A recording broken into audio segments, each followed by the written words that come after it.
Hola, mi nombre es Lucía, soy profesora de una enfermería en el área de legislación sanitaria.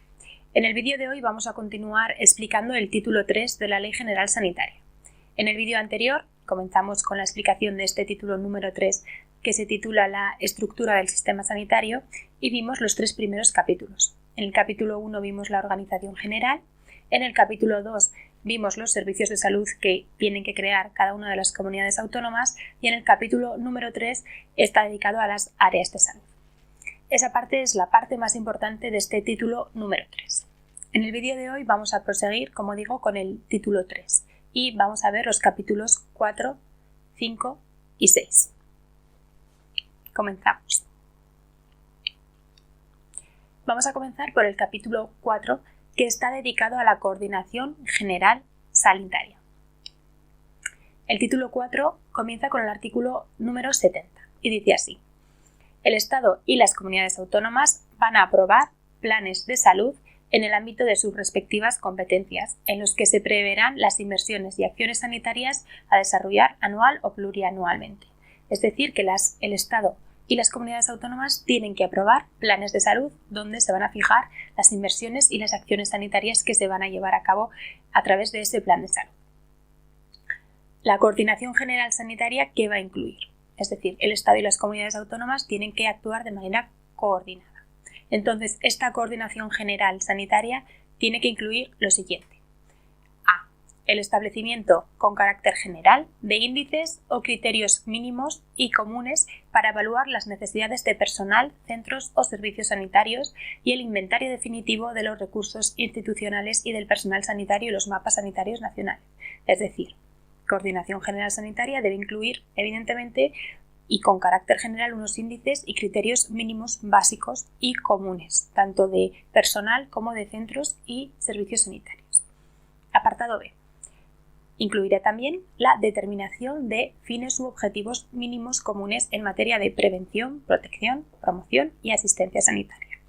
Es decir, aparte de unos índices y unos criterios mínimos, también tiene que incluir estos planes de salud los fines y objetivos mínimos comunes que se plantean, tanto en el ámbito de la protección, prevención, promoción y asistencia sanitaria.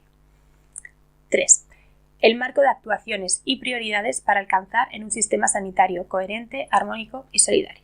Es decir, cómo se van a llevar a cabo estos objetivos y estos fines, pues se tienen que establecer cuáles son las actuaciones y las prioridades. Y 4. El establecimiento con carácter general de criterios mínimos, básicos y comunes de evaluación de la eficacia y rendimiento de los programas, centros y servicios sanitarios. Es decir, aparte de índices y criterios mínimos básicos sobre el personal, los centros, etcétera, y sobre también determinar los fines y objetivos, también hay que implantar con carácter general unos criterios mínimos, básicos y comunes para evaluar si el sistema es eficiente y si da rendimiento.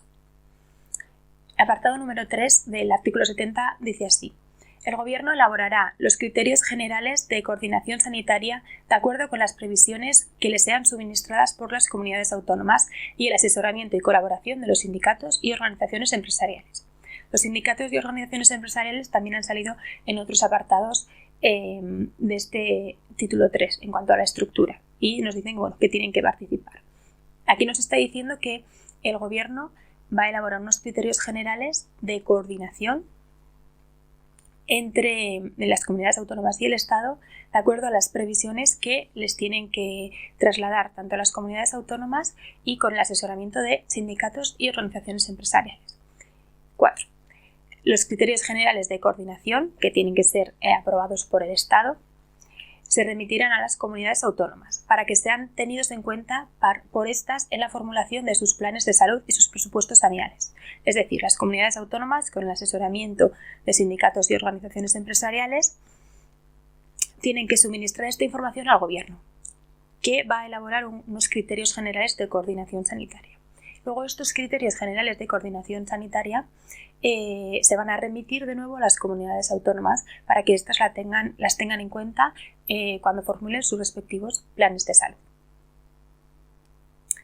Artículo 71. Dice así: el Estado y las comunidades autónomas podrán establecer planes de salud conjuntos Cuando estos planes conjuntos impliquen a todas las comunidades autónomas, se formularán en el seno del Consejo Interterritorial del Sistema Nacional de Salud. Es decir, se pueden crear planes de salud conjuntos entre el Estado y algunas comunidades autónomas. Si estos planes de salud conjuntos se hacen entre el Estado y todas las comunidades autónomas, tiene que hacerse a través del Consejo Interterritorial creado por el Sistema Nacional de Salud. El apartado B dice así: estos planes conjuntos elaborados por el Estado y todas las comunidades autónomas, una vez que hayan sido formulados, se van a tramitar por el Departamento de Sanidad de la Administración del Estado y por el órgano competente de las comunidades autónomas.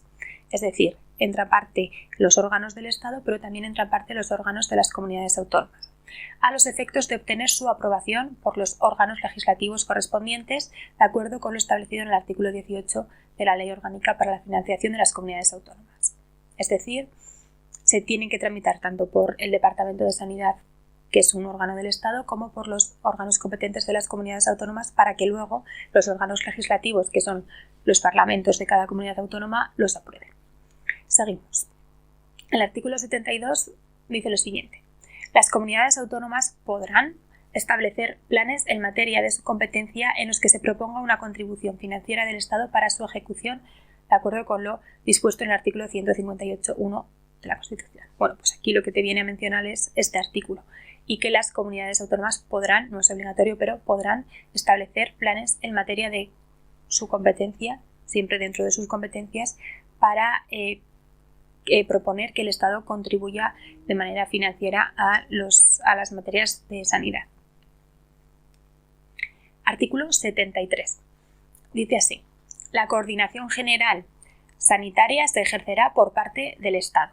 Es decir, el Estado es el que va a coordinar de manera general en el ámbito de la sanidad, fijando medios y sistemas de relación para facilitar la información recíproca, la homogeneidad técnica en determinados aspectos y la acción conjunta de las administraciones sanitarias en el ejercicio de sus respectivas competencias, de tal modo que se logre la integración de estos actos parciales en la globalización del Sistema Nacional de Salud. ¿Qué nos viene a decir? El Estado es el que ejerce la coordinación general entre el Estado y todas las comunidades autónomas. ¿Para qué? Bueno, pues para facilitar que haya información recíproca entre el Estado y el resto de las comunidades autónomas, para homogeneizar técnicas y servicios y para que haya una acción conjunta. Apartado B. Como desarrollo de lo establecido en los planes y en el ejercicio de sus competencias ordinarias, el Estado y las comunidades autónomas podrán elaborar programas sanitarios y proyectar acciones sobre los diferentes sectores o problemas de interés para la salud. Bueno, aquí no hay más historia que el hecho de que el Estado y las comunidades autónomas pues pueden elaborar programas sanitarios para proyectar sus acciones. No hay mucho más que explicar. Pasamos al artículo 74. El artículo 74 nos va a hablar del Plan Integrado de Salud. Y dice así: el Plan Integrado de Salud, que deberá tener en cuenta los criterios de coordinación general sanitaria elaborados por el Gobierno, que es lo que hemos visto anteriormente, que el Gobierno va a elaborar una coordinación general sanitaria, de acuerdo con lo previsto en el artículo 70, recogerá en un único documento los planes estatales, los planes de las comunidades autónomas y los planes conjuntos.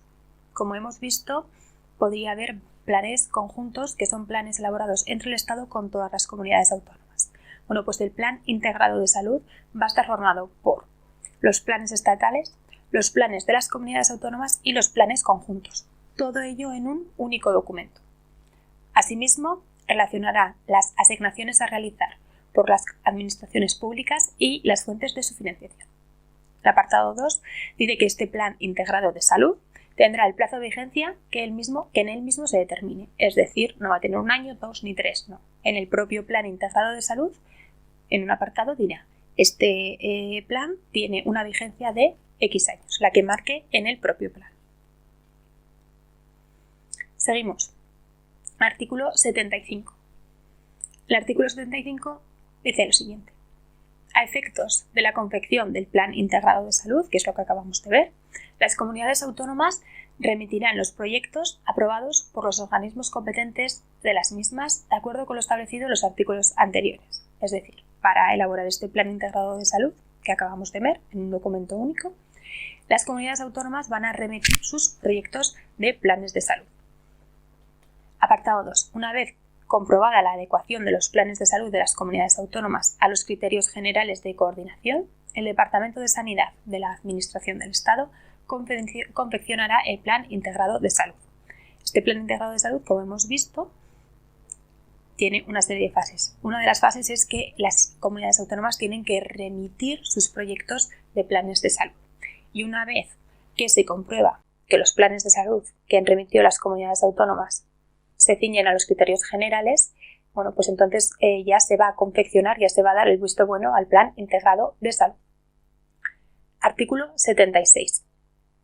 Este Plan Integrado de Salud se entenderá definitivamente formulado una vez que tenga conocimiento del mismo el Consejo Interterritorial del Sistema Nacional de Salud, que podrá hacer observaciones y recomendaciones que estime pertinentes. Corresponderá al Gobierno la aprobación definitiva de dicho plan. Bueno, una vez que este Plan Integrado de Salud, que como hemos dicho era un documento único con los planes de salud del Estado, de las comunidades autónomas y los planes de salud conjuntos, todo en un documento único, ¿cuándo va a ser? Cuando se entiende que está aprobado definitivamente, cuando pase al Consejo Interterritorial. Cuando el Consejo Interterritorial tenga conocimiento de este plan, lo estudie, llega a observaciones y recomendaciones, finalmente va a ser el Gobierno quien dé la aprobación definitiva. Apartado 2. La incorporación de los diferentes planes de salud, estatales y autonómicos, al Plan Integrado de Salud implica la obligación correlativa de incluir en los presupuestos de los años sucesivos las previsiones necesarias para su financiación, sin perjuicio de las adaptaciones que requiera la coyuntura presupuestaria. Bueno, pues lo que quiere esto decir es que una vez que se han incorporado estos planes de salud, tanto estatales como de las comunidades autonómicas, esto lleva obligación y aparejada una obligación, que es la de incluir en los años sucesivos las previsiones necesarias de financiación para que estos planes puedan llevarse a cabo. Es decir, aquí sin financiación, pues todos sabemos que nada se puede llevar adelante. O sea, que estos planes tienen que llevar su correlativa financiación en los presupuestos en los sucesivos años. Artículo 77. El Estado y las comunidades autónomas podrán hacer ajustes y adaptaciones que vengan exigidos por la valoración de circunstancias o por las disfunciones observadas en el ejercicio de sus respectivos planes. Es decir, si existe algún error, si hay algo que no funciona, siempre se pueden hacer ajustes o adaptaciones para que el plan funcione correctamente, tanto los planes de salud del Estado como de las comunidades autónomas. Estas modificaciones, las modificaciones referidas, estas modificaciones serán notificadas al Departamento de Sanidad del Estado para su remisión al Consejo Interterritorial. O sea, si hay alguna modificación de los planes de salud, hay que notificárselo al Departamento de Sanidad del Estado para que éste se lo remita al Consejo Interterritorial. 3. Anualmente, las comunidades autónomas, o sea, todos los años, es obligación de las comunidades autónomas informar al Departamento de Sanidad del Estado del grado de ejecución de sus respectivos planes. Dicho departamento remitirá la citada información junto con el referente al grado de ejecución de los planes estatales al Consejo Interterritorial del Sistema Nacional de Salud. Obligación de las comunidades autónomas de informar al Departamento de Sanidad todos los años de cómo está ejecutando este plan y cuáles son los objetivos que se han cumplido o no. Este Departamento de Sanidad lo que va a hacer es remitir toda esta información al Consejo Interterritorial del Sistema Nacional de Salud. Con esto finalizaríamos el capítulo 4 que nos habla de la coordinación. A continuación vamos a pasar al capítulo 5, dentro del título número 3. El capítulo 5 nos habla sobre la financiación. Como sabemos, hace falta dinero, hace falta financiar todas las leyes para que se lleven a cabo todas las actuaciones y acciones necesarias para que el Sistema Nacional de Salud funcione. Este capítulo 5 lo que hace referencia es a esta financiación. El capítulo 5 comienza con el artículo 78. Dice así: los presupuestos del Estado, de las comunidades autónomas, de las corporaciones locales y seguridad social consignarán partidas precisas para atender las necesidades sanitarias de todos los organismos e instituciones dependientes de las administraciones públicas para el desarrollo de sus competencias. Es decir, tanto el Estado como las comunidades autónomas, como corporaciones locales, como la Seguridad Social, tienen que tener partidas precisas dedicadas a la sanidad. Artículo 79. El artículo 79 lo que nos está diciendo es cómo se financia la asistencia sanitaria. Y dice así: la financiación de la asistencia sanitaria prestada se va a realizar con cargo a 1. Las cotizaciones sociales. 2. Las transferencias del Estado. 3. Las tasas por la prestación de determinados servicios. 4. Las aportaciones de las comunidades autónomas y las corporaciones locales. Y 5. Tributos estatales cedidos. Es decir, la asistencia sanitaria, ¿cómo se financia? A través de 5 vías: cotizaciones sociales, transferencias del Estado, tasas por determinados servicios, las aportaciones que tienen que hacer las comunidades autónomas y las corporaciones locales, y a través de tributos estatales cedidos a las comunidades autónomas. De esta manera es como se financia la asistencia sanitaria. La participación en la financiación de los servicios de las corporaciones locales que deban ser asumidos por las comunidades autónomas se llevará a efecto, por un lado, por las propias corporaciones locales y, por otro, con cargo al Fondo Nacional de Cooperación con las Corporaciones Locales. Las corporaciones locales deberán establecer, además, en sus presupuestos las consignaciones precisas para atender a las responsabilidades sanitarias que la ley les atribuye. Es decir, que los servicios que dan las corporaciones locales en materia de sanidad, esa financiación para que se lleven a cabo esos servicios tiene que ser asumida por la comunidad autónoma. Artículo 80. Dice así: el Gobierno regulará el sistema de financiación de la cobertura de la asistencia sanitaria del sistema de seguridad social para las personas no incluidas, que, de tratarse de personas sin recursos, serán a cargo de transferencias estatales. Es decir, el Gobierno va a ser el que regule cómo es la cobertura para personas que no están incluidas en la seguridad social. Y en este caso, si no están incluidas en la seguridad social y son personas sin recursos, esa financiación va a ser a cargo de las transferencias estatales. Artículo 81.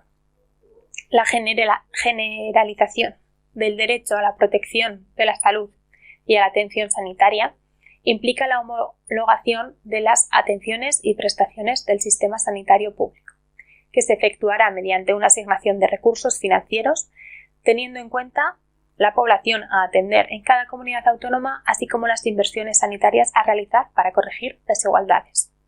Es decir, la asignación de recursos para financiar la sanidad pública, que se tienen en cuenta la población que tiene cada comunidad autónoma y también las inversiones que son necesarias para que cada vez haya menos desigualdades entre comunidades autónomas. Artículo 82. Es un artículo un poquito largo, pero vamos a ver qué dice. La financiación de los servicios de la asistencia sanitaria de la seguridad social transferidos a las comunidades autónomas, es decir, las competencias en materia de sanidad que han asumido las comunidades autónomas, se efectuarán según el sistema de financiación autonómica vigente en cada momento. Las comunidades autónomas que tengan asumida la gestión de los servicios de asistencia sanitaria de la seguridad social elaborarán anualmente el presupuesto de gastos para dicha función, que deberá contener como mínimo la financiación establecida en el sistema de financiación autonómica. A efectos de conocer el importe de la financiación total que se destina a la asistencia sanitaria, las comunidades autónomas remitirán puntualmente al Ministerio de Sanidad y Consumo sus presupuestos, una vez aprobados, que les informarán de la ejecución de los mismos, así como de su liquidación final. Bueno, aquí lo está diciendo es que cada comunidad autónoma, los servicios que tiene transferidos tienen que figurar en su financiación económica y que, a efectos de conocer qué cantidad se ha destinado a la asistencia sanitaria, una vez que se aprueben los presupuestos de cada comunidad autónoma, pues estos tienen que ser remitidos puntualmente al Ministerio de Sanidad para que tengan información de cuál es la cantidad de financiación que se ha destinado a la sanidad.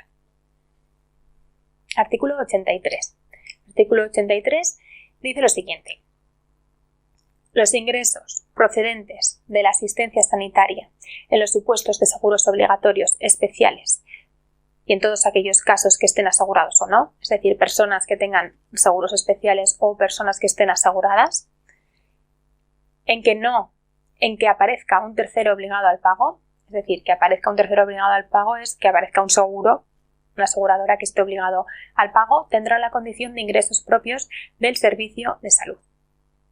Ingresos propios del servicio de salud tendrán la consideración pues todos aquellos ingresos que vienen por parte de las aseguradoras. Los gastos inherentes a la prestación de tales servicios no se financiarán con los ingresos de la Seguridad Social. En ningún caso estos ingresos podrán revertir en aquellos que intervinieron en la atención de los pacientes, es decir, un médico o un enfermero, cualquier personal sanitario que se dedica a cuidar a una persona que tiene un seguro y luego ese seguro paga, ese dinero no puede revertirse en las personas que han ayudado a ese paciente. A estos efectos, a las administraciones públicas que hubieran atendido sanitariamente a estos usuarios tendrán derecho a reclamar del tercero responsable el coste de los servicios prestados. Es decir, una persona que está asegurada y ha tenido una asistencia sanitaria, si es así y hay derecho a eso, la administración pública correspondiente tiene que exigir al asegurador que pague por los servicios que se han prestado. Bueno, aquí finaliza el capítulo 5. Es un capítulo bastante cortito dedicado a la financiación. El capítulo 6, que es el capítulo que se dedica al personal sanitario, también es un capítulo muy corto en el que se habla un poco de los criterios generales de requisitos mínimos que luego van a ser desarrollados por las leyes que en concreto ya desarrollan todo el tema del personal sanitario. El artículo 6, respecto del personal, empieza con el artículo 84. El apartado número 1 está derogado. Apartado número 2.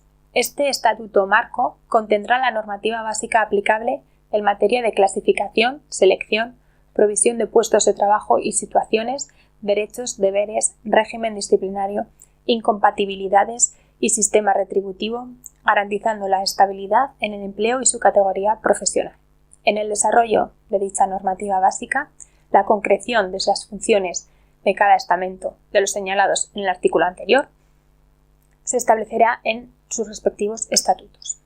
Es decir, se va a legislar y va a haber un estatuto marco en el que va a comprender toda la normativa básica aplicable al personal sanitario. 3. Las normas de las comunidades autónomas en materia de personal se ajustarán a lo previsto en dicho estatuto marco. Es decir, se va a crear una ley estatuto marco con los criterios mínimos, con la normativa básica y las normas que desarrollen las comunidades autónomas para su personal tienen que ajustarse a este estatuto marco. La selección de personal y su gestión y administración se hará por las administraciones responsables de los servicios a los que estén adscritos los diferentes efectivos. 4. En las comunidades autónomas con lengua oficial propia, en el proceso de selección del personal y de provisión de puestos de trabajo de la Administración, se tendrá en cuenta el conocimiento de ambas lenguas oficiales por parte del citado personal.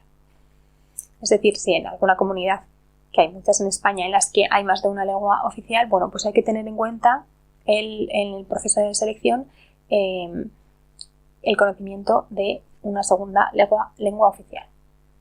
Artículo 85. Dice así: los funcionarios al servicio de las administraciones públicas, a efectos del ejercicio de sus competencias sanitarias, se van a regir por la Ley 30 de 1984 y el resto de la legislación vigente en materia sanitaria. Apartado 2. Igualmente, las comunidades autónomas, en el ejercicio de sus competencias, podrán dictar normas de desarrollo de la legislación básica del régimen estatutario. Como hemos visto anteriormente, las comunidades autónomas pueden desarrollar normas de desarrollo o normas complementarias de la legislación básica del Estado. En este caso, respecto del régimen estatutario del personal sanitario, también pueden desarrollar normas de desarrollo. Artículo 86. El ejercicio de la labor del personal sanitario deberá organizarse de manera que se estimule en los mismos la valoración del estado de salud de la población y se disminuyan las necesidades y atenciones reparadoras de la enfermedad. Artículo 87. Los recursos humanos pertenecientes a los servicios del área se considerarán adscritos a dicha unidad de gestión, garantizando la formación y perfeccionamiento continuados del personal sanitario adscrito al área. El personal podrá ser cambiado de puesto por necesidades imperativas de la organización sanitaria con respeto de todas las condiciones laborales y económicas dentro del área de salud. Bueno, aquí finaliza el capítulo dedicado al personal sanitario. Aquí finaliza también lo que viene siendo el título 3, que está destinado a la estructura del sistema sanitario.